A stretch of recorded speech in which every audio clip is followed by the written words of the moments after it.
Mulching কি? সংজ্ঞা দিন। What is mulching? Define. Mulching হলো মাটির উপরিভাগে জৈব বা অজৈব পদার্থ দিয়ে ঢেকে দেওয়া, যা মাটির তাপমাত্রা, আর্দ্রতা এবং অন্যান্য বৈশিষ্ট্য নিয়ন্ত্রণ করে। এটি একটি গুরুত্বপূর্ণ কৃষি পদ্ধতি। মালচিং সয়েল টেম্পারেচার ম্যানেজমেন্ট এ কেন গুরুত্বপূর্ণ? Why is mulching important in soil temperature management? Mulching soil temperature ম্যানেজমেন্টে গুরুত্বপূর্ণ কারণ এটি মাটির তাপমাত্রা স্থিতিশীল রাখে, অতিরিক্ত গরম বা ঠান্ডা থেকে রক্ষা করে এবং বাষ্পীভবন কমিয়ে মাটির আর্দ্রতা সংরক্ষণ করে। Light coloured mulch soil temperature এ কি প্রভাব ফেলে? What effect do light coloured mulch have on soil temperature? Light coloured mulch soil temperature কমাতে সাহায্য করে, কারণ তারা সূর্যের আলোকে প্রতিফলিত করে এবং মাটিকে ঠান্ডা রাখে। এটি গ্রীষ্মকালে গাছের জন্য বিশেষভাবে উপযোগী। Black plastic mulch soil heating এ কি ভূমিকা রাখে? What role does black plastic mulch play in soil heating? Black plastic mulch soil heating এ সাহায্য করে, কারণ কালো প্লাস্টিক সূর্যের তাপ শোষণ করে এবং মাটিকে দ্রুত গরম করে। এটি বসন্তকালে বা ঠান্ডা অঞ্চলে ফসল উৎপাদনের জন্য উপযোগী। ভেজিটেশন কভার সয়েল এর এনার্জি ব্যালেন্স কিভাবে পরিবর্তন করে? How does vegetation cover change the energy balance of the soil? Vegetation cover soil এর এনার্জি ব্যালেন্স পরিবর্তন করে, কারণ এটি সূর্যের আলোকে বাধা দেয়, মাটির তাপমাত্রা কমায় এবং বাষ্পীভবন কমিয়ে মাটির আর্দ্রতা রক্ষা করে। এটি মাটির পরিবেশকে স্থিতিশীল রাখতে সাহায্য করে। বেয়ার স্লোপি সয়েল এবং ভেজিটেটেড সয়েল এর এনার্জি ব্যালেন্স কেন ভিন্ন? Why is the energy balance of bare slopy soil and vegetated soil different?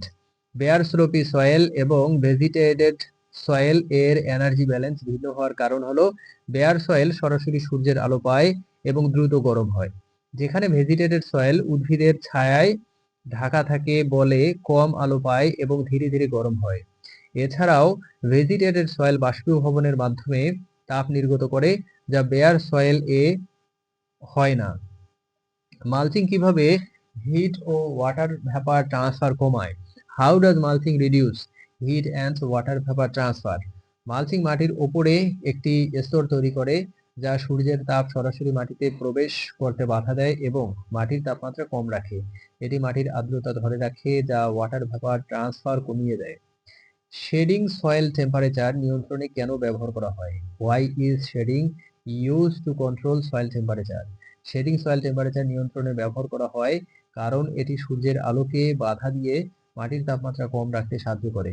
অতিরিক্ত গরমে গাছকে রক্ষা করতে এবং মাটির আর্দ্রতা ধরে রাখতে শেডিং খুব উপযোগী। কোন কোন ফসল শেডিং টেকনিক ব্যবহার করে? Which crops use shading techniques?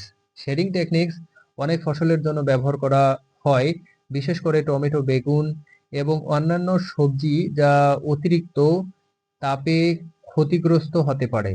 এছাড়াও ফল গাছ এবং চারা গাছের জন্য শেডিং ব্যবহার করা হয়। র স্পেসিং ও প্লান্ট পপুলেশন সয়েল টেম্পারেচার কিভাবে পরিবর্তন করে?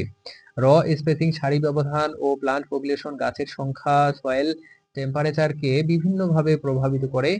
এই দুটি বিষয় মাটির ওপর সূর্যের আলো পড়া, বায়ু চলাচল এবং আর্দ্রতা ধারণ ক্ষমতাকে পরিবর্তন করে, যা সরাসরি মাটির তাপমাত্রার ওপর প্রভাব ফেলে। র স্পেসিং এবং প্লান্ট পপুলেশন এর পরিবর্তনের প্রভাব নিচে উল্লেখ করা হলো। সূর্যালোকের প্রবেশ, সানলাইট পেনেট্রেশন। কাছাকাছি সারি, যখন সারিগুলো কাছাকাছি থাকে তখন গাছের পাতাগুলো একে অপরের সাথে লেগে থাকে। এর ফলে মাটির ওপর সূর্যের আলো কম পড়ে, যা মাটিকে ঠান্ডা রাখতে সাহায্য করে। দূরের সারি, ওয়েডার র স্পেসিং।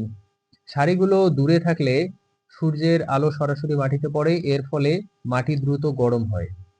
বায়ু চলাচল, কাছাকাছি সারিগুলো কাছাকাছি থাকলে বায়ু চলাচল কম হয়, যা মাটির তাপমাত্রা স্থিতিশীল রাখতে সাহায্য করে।